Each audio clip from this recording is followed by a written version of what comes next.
Selamat pagi, Pastor. Selamat pagi. Hari ini kita akan kemana, Pastor? Ke stasi Santa Teresa Lisio Jua Asa. Perjalanan ya kira-kira 15 menit lah, 20 menit lah.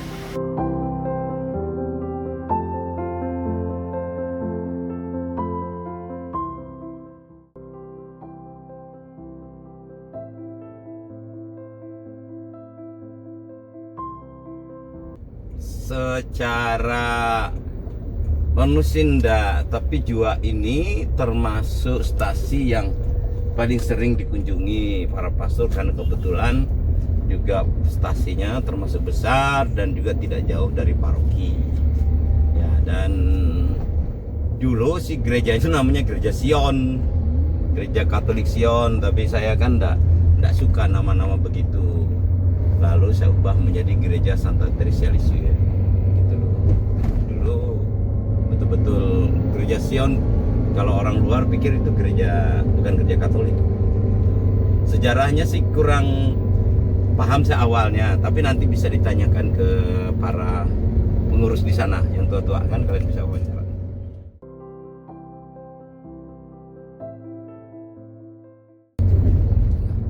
Praktis sih kalau ke Jua ini sih nggak ada kesulitan ya, karena jalan sudah bagus, kemudian umatnya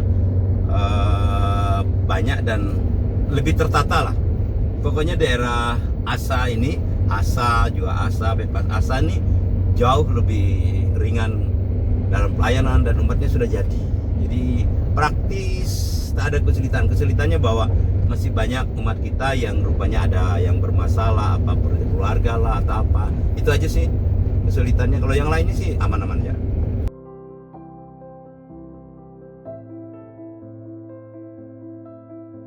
Yang menarik Jua ini, selain mereka juga kompak, ada hal yang menarik bahwa mereka ini tertata. Maksudnya tertata gitulah. Sudah ada yang bertugas, bahkan mereka juga peduli mengumpulkan uang untuk calon pastor. Mereka ada dana untuk anak seminari gitu loh. Hebat mereka nih.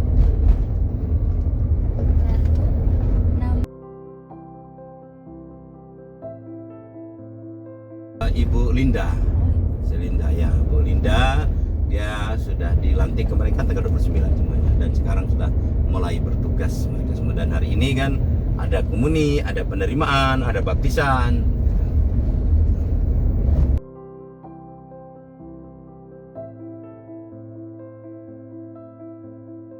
Ya, untuk stasi Santa Teresa Lisio ini memang mereka kompak, ada anak sekolah minggunya, kadang-kadang ada kor OMK-nya, karena memang banyak kan. Lalu kemudian juga aktif, minta misa-misa di rumah-rumah itu juga aktif.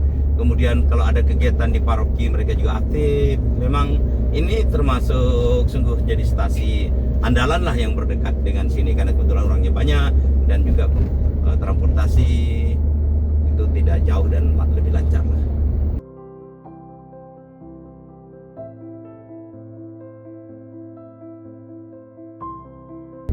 Di stasi Jua ini sudah dilakukan pelayanan kayak misa-misa, kemudian juga kalau ada kegiatan karena dekat kan, lebih gampang melayaninya. Dan ini nanti ada juga setelah selesai misa ada pengurapan lansia. Karena mereka kan kalau kita misa di paroki kan per 3 bulan. Nah kan yang tua-tua juga nggak bisa ke stasi, maka kita kasihlah minyak suci. Itu salah satu pelayanan kepada mereka, dan pembinaan lebih sering lah ke sini tuh, karena juga mereka bisa datang ke paroki bisa datang ke mereka.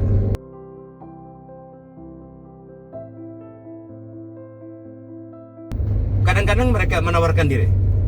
Ya, ini hebat mereka ini. Kadang-kadang menawarkan diri, lalu mereka kor di paroki.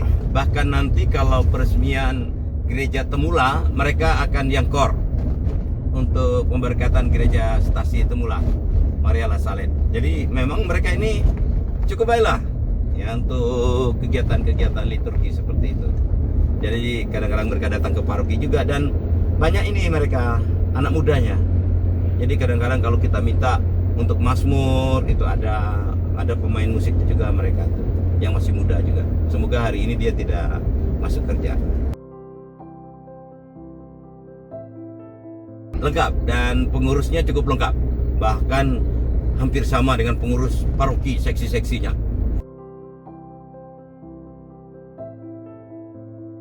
Ya, kita ada rencana mereka juga mau pembinaan di stasi, lalu nanti minta dari paroki untuk mendampinginya. Seperti kemarin kan guru-guru sekolah minggunya banyak mereka dari Juasa yang kita latih waktu pembekalan di paroki itu. Selain kegiatan Gereja Riau, apakah ketika ada kegiatan di hitungannya kampungnya, pastor diundang untuk mengikuti kegiatan di kampung tersebut, pastor? Iya, kayak dua stasi ini kayak Asa dan Juasa, mereka kalau ada kegiatan yang juga kayak ekumene atau apa gitu, mereka juga ngundang saya.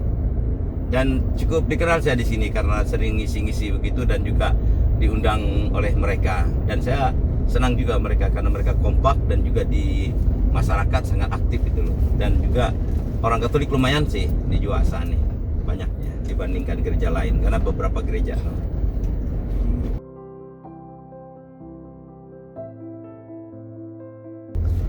Yang membuat saya terkesan bahwa di Juasa ini sekali lagi mereka sungguh-sungguh kompak untuk berliturgi khususnya misa hari Minggu. Karena memang ketuanya aktif, baik yang dulu maupun yang sekarang. Jadi komunikasinya lancar gitu. Bahkan mereka bertanya gitu, Pak Pastor, siapa yang datang? Lalu pastor kami ada ini itu, mereka sudah jauh-jauh hari sudah WA saya, pastor nanti ada yang dibaptis, pastor nanti ada yang diterima, pastor nanti mereka juga keluarga-keluarga yang bermasalah juga dibawa menghadap saya konsultasi. Jadi memang komunikasi baik dan aktif, dan bagi saya ini sesuatu yang istimewa di Juasa ini. Yohanes Yuan, umat di Stasi Santa Teresa Lisu, dulu pernah juga saya akan menjadi ketua dalam Sorasasi selama 2 minggu.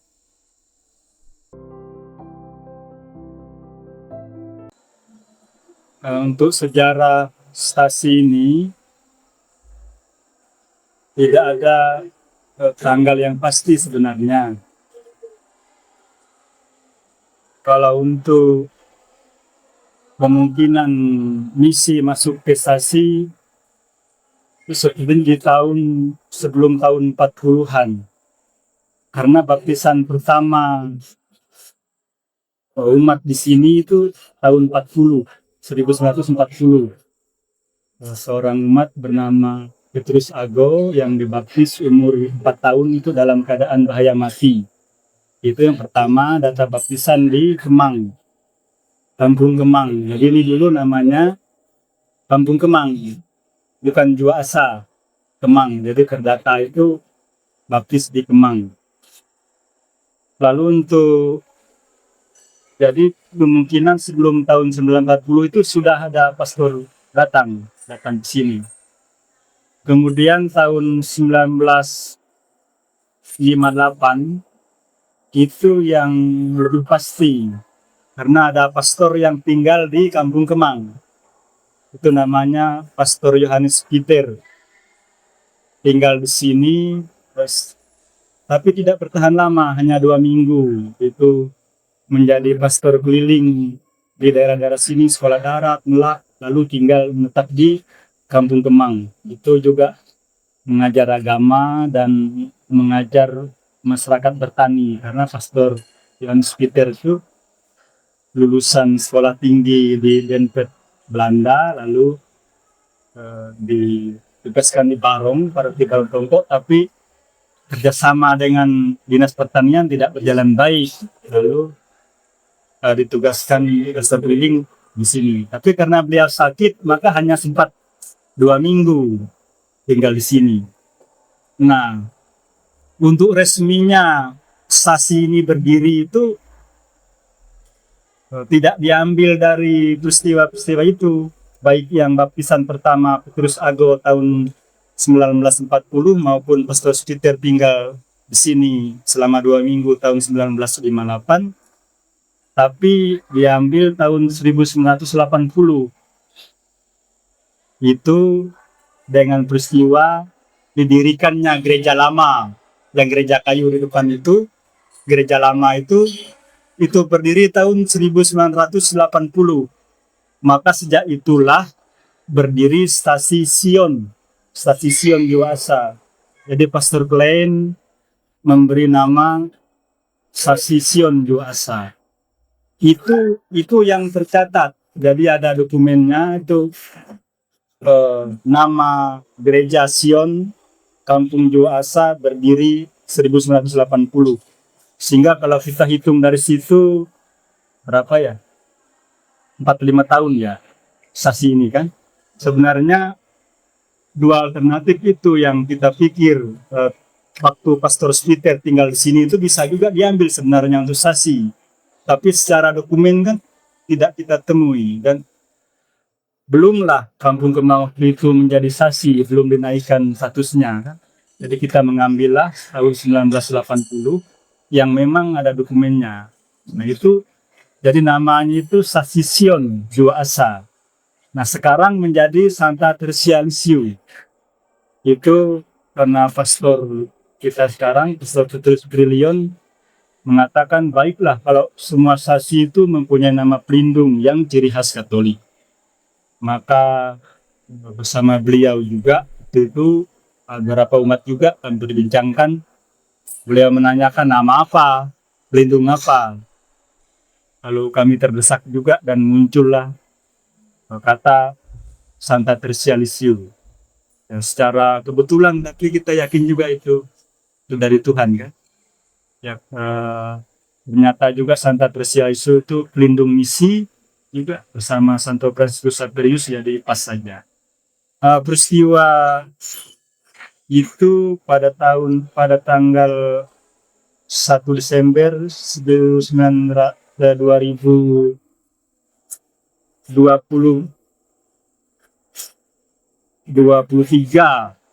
pada Minggu Advent pertama. Minggu Advent pertama itu Pastor Paroki Turne di sini, lalu setelah itu kami bicara mengenai pergantian nama sasi.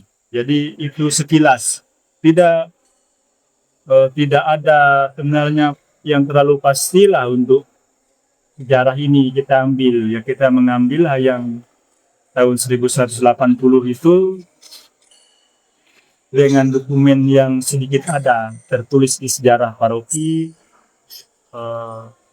nama gereja Sion tahun berdiri 1980, Kampung Juasa, jumlah umat sekian. Waktu itu ketua umat tertulis Selbang. Sebenarnya kalau misi masuk itu kan dari sebelum 1940, tapi untuk sininya tidaklah. Juga untuk pastor yang tinggal di sini, Pastor Peter itu tidak juga bisa kita ambil untuk patokan berdirinya sasi karena belum pasti.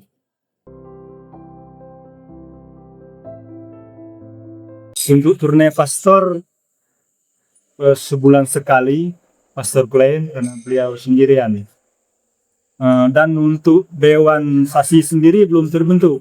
Untuk Sasi Juasa itu belum. Jadi hanya ketua umat seorang diri yang mengatur. Kalau Sasi lainnya kan sudah ada 6 Sasi yang terbentuk di tempat lain. Tapi untuk Juasa sendiri belum. Jadi belum ada Dewan Sasi. Jadi hanya ketua umat. Jadi kalau pastor tidak datang, jadi Pak Baang itulah yang memimpin ibadah.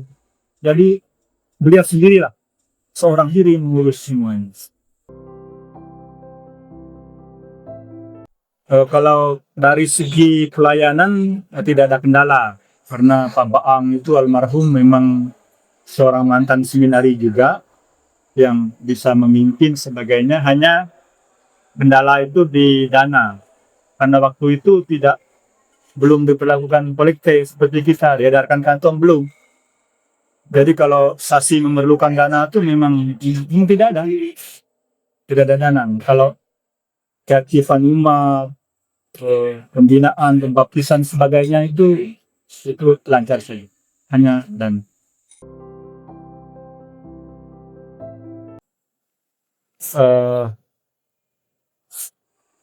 kami berterima kasih. Tidak ada pesan khusus karena sudah sangat maksimal,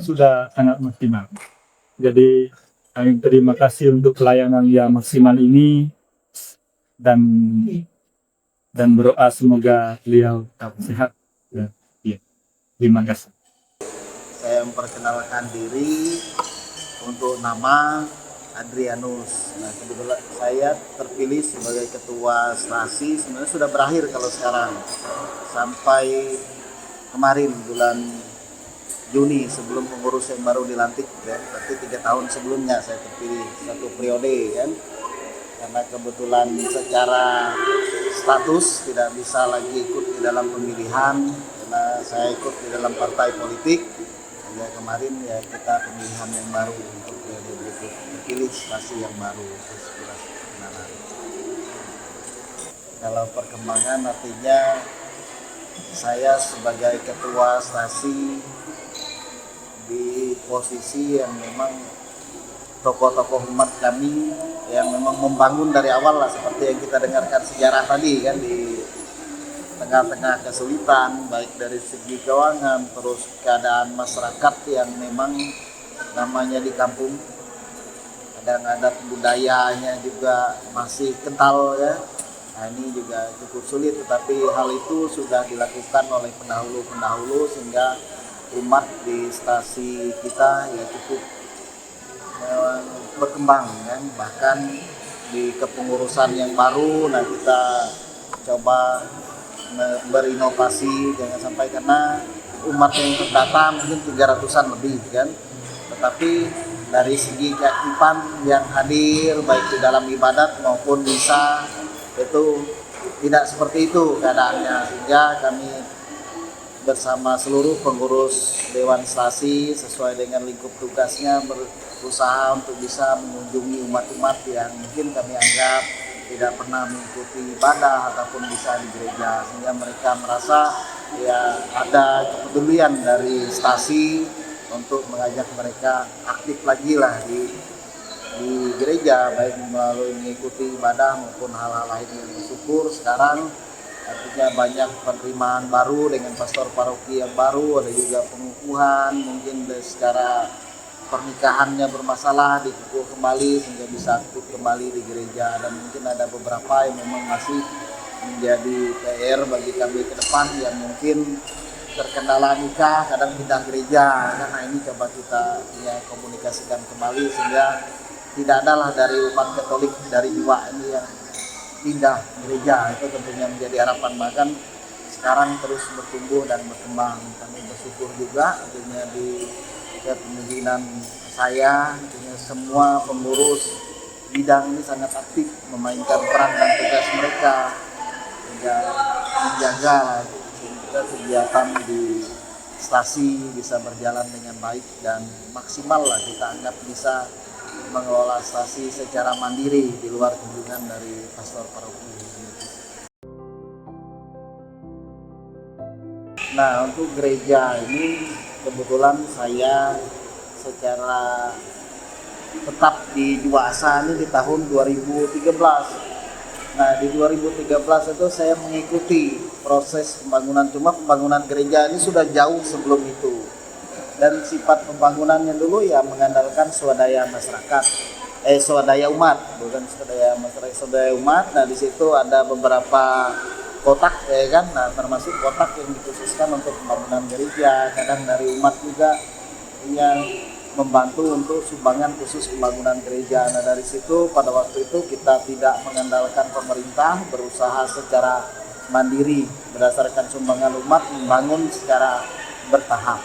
Makanya ini dulu sempat lama tertahan di fondasinya, kan. Pada waktu 2013 saya di sini ya baru mulai kami naikkan dinding. Nah, kita bersyukur juga termasuk bantuan dari pemerintah. Kalau di fisiknya ini hanya di kemarin itu di pembangunan plafon. Kalau yang lainnya itu ya sumbangan umat dari iuran umat.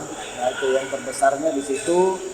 Terus dari fasilitas ruangan, kursi, kita juga dapat bantuan dari Uskupan. Pada waktu itu sumbernya dari mana kita tidak tahu, tetapi kita dapat bantuan selebihnya itu kami lakukan secara swadaya ya, bagaimana menimbulkan rasa ya supaya umat ini merasa terpanggil bahwa inilah rumah atau gereja mereka, ya bagaimana mereka dengan kerelaan hati menyisihkan mungkin sebagian penghasilan mereka untuk sama-sama berkontribusi di dalam membangun dan mengembangkan stasi termasuk bangunan gereja. Itu yang kami lakukan selama ini. Ya, kami harap ya tumbuhnya umat ini berdasarkan dari kesadaran mereka, bukan dari yang sifatnya mungkin kita maksa untuk dari ibadah ke gereja kami ikuti misa, tapi bagaimana mereka secara sendiri tumbuh, artinya terpanggil untuk sama-sama yang pertama mungkin mengikuti ibadah atau misa, selanjutnya berkontribusi dan berperan aktif untuk sama-sama memikirkan dan membangun untuk perkembangan stasi. Jadi kurang lebih seperti itu, sehingga ini diresmikan kurang lebih tahun berapa kemarin Pak? 2023 oleh Pak Uskup kan di sini. Nah itu diresmikan di